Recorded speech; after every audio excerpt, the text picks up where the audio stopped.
All right. We are back here at Song of the Day, coming to you from the Rock Cave. I'm your host, Mark Pierce. It is Friday, and you all know what that it means for me. Say it with me. It is Octane Friday. I am sans jacket today just because. So, I mean, sometimes that's how I roll. So, what are we talking about today? It turns out we've done what, some 450 or so episodes, and we have not yet talked about this band. And some of you are going to be like, Mark, how is this possible? Like I said that before, there's a lot of music to cover. I can probably do this for another year and cover what I feel like we need to cover, and then maybe I'll hang up my jacket. I don't know, we'll see. But somehow or another we have managed to not cover the band Kiss in the cave yet. I know it's hard to believe for some of you, but Kiss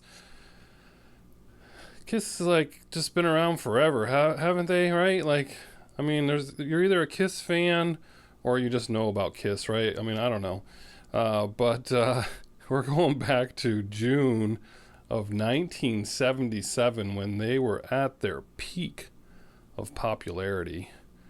Actually, on June 1st of 77 they released a single off this record that would later be released at the end of June.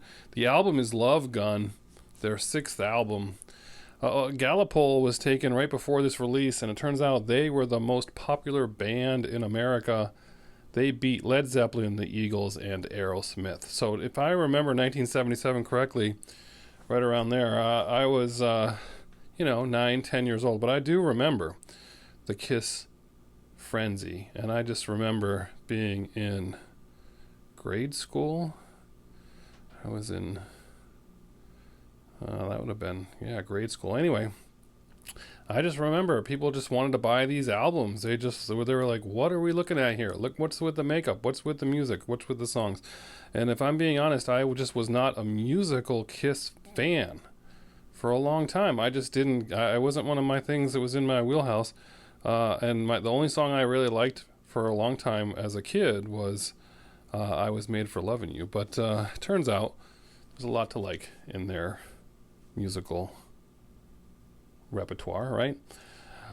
This particular record, we'll talk some more about that. This particular record, their first album to go in the top 5. They shipped 1 million copies. That's how popular they were. They right out of the gates, it was a 1 million seller. And this has some pretty good songs on there. It is the first album to feature Ace Frehley on a lead vocal, and so that means it was the first album to have all 4 band members sing lead on at least one song.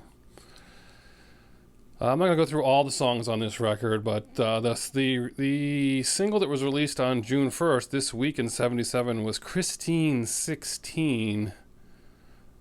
A little cringeworthy song there about, you all know what that's about. But you think about songs about teenagers or teenage in the title that were perfectly fine when you were a teenager, but now it gives you a little bit of a cringe. So we're talking things like Sexy and 17, Stray Cats, they're coming up this month.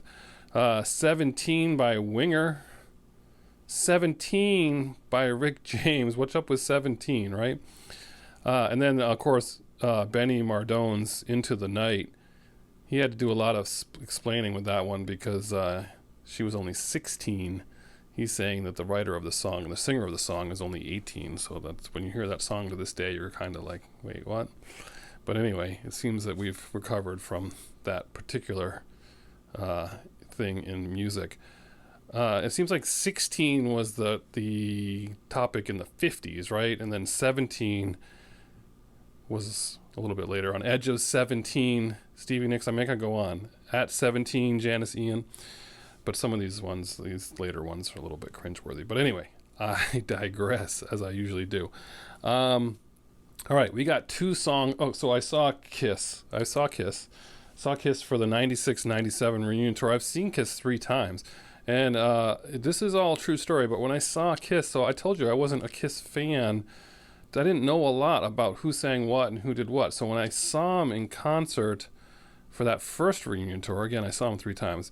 But when when it came time to come to the show, I was just a little surprised to see the songs that were being sung, and Ace Frehley. Anyway, I was a little bit surprised at I thought Gene Simmons was the lead singer, like the lead guy in Kiss for all their songs, because I didn't know better. Turns out I liked a lot. I like a lot of the stuff they did. But anyway, I also have, because I worked in record stores, which we'll talk more about later this month, because it is Record Store Day later this month. I also have what turns out to be a very heavy book called Kiss Story. They put this out. I don't know. It weighs a lot, but this is a huge book that they put out, signed by the members, and it's pretty cool. And then they put out another one.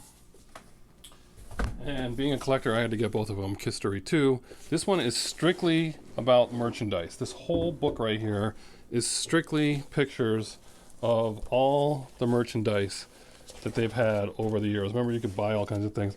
It's got people's tattoos. It's got jerseys. It's got cartoons. I mean, the pinball machine, you name it, it's got. I mean, there's just so much stuff. It's just ridiculous. But anyway, this is ridiculous.